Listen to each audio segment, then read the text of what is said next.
ఇవాళ మనం cheapest biryani versus expensive biryani అయితే ట్రై చేద్దాం. చీపెస్ట్ కాస్ట్ తెలిసిందంటే మీరు షాక్ అవ్వాల్సిందే. అలాగా సరదాగా బండేసుకుని మన రాజుగారి బిర్యానీ దగ్గరికి అయితే వెళ్ళిపోయాను. ఇక్కడ 70 రూపీస్ కే వెజ్ బిర్యానీ అయితే ఇచ్చేస్తారు. సో లోపలికి వెళ్ళిపోయి ఒక వెజ్ బిర్యానీ అయితే ఆర్డర్ చేశాను. అన్న అయితే మంచిగా గిన్నెలోంచి బిర్యానీ తీసి మన ప్యాకెట్ లాగా అయితే వేసేస్తున్నాడు. ఈ 70 రూపీస్ కి ఈ టేస్ట్ ఎలా ఉంటుందో చూసేద్దాం. రూమ్ కి అయితే ఇప్పుడు వచ్చేసాను.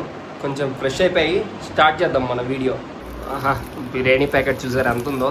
70 రూపీస్కి ఏం తెస్తారంటే చాలా వర్త్ అనే చెప్పాలి. ఇంకేమేమి ఇచ్చేసాడో చూసేద్దాం. ఓ రైతా ఇచ్చాడు, ఓకే గ్రేవీ ఇచ్చాడు. ఈ అమ్మ ఆనియన్స్ వల్ల నేను అడగడం కూడా మర్చిపోయా. అక్కడ ఆనియన్స్ అడుగుంటే బాగుండేది. ఆహా, గ్రేవీ బాగానే ఇచ్చాడు.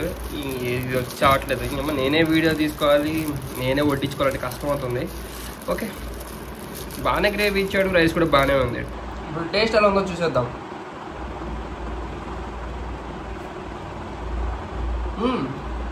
70 రూపీస్కి బాగానే ఇచ్చాడు. టేస్ట్ కూడా చాలా బాగుంది. నాకు స్పైస్ టాలరెన్స్ 0 కాబట్టి నాకు కొంచెం కారం ఎక్కువ ఉంది. 70 రూపీస్కి వర్త్ అనే చెప్పాలి. ఇప్పుడు ఎక్స్పెన్సివ్ బిర్యానీ తినడానికి మన కృష్ణాస్ కిచెన్ కి అయితే వెళ్ళిపోయాను. ఇక్కడ నేను ఒక బిర్యానీ అయితే ఆర్డర్ చేశాను. దీని కాస్ట్ వచ్చి 400 రూపీస్. మరి ఏమేస్తాడో ఏమో నాకైతే అర్థం కావట్లేదు. కానీ ఏదేమైనా టేస్ట్ అయితే సూపర్ ఉంది. మీరు ఈ రెండిట్లో ఏది ప్రిఫర్ చేస్తారో కింద కామెంట్ చేసేయండి.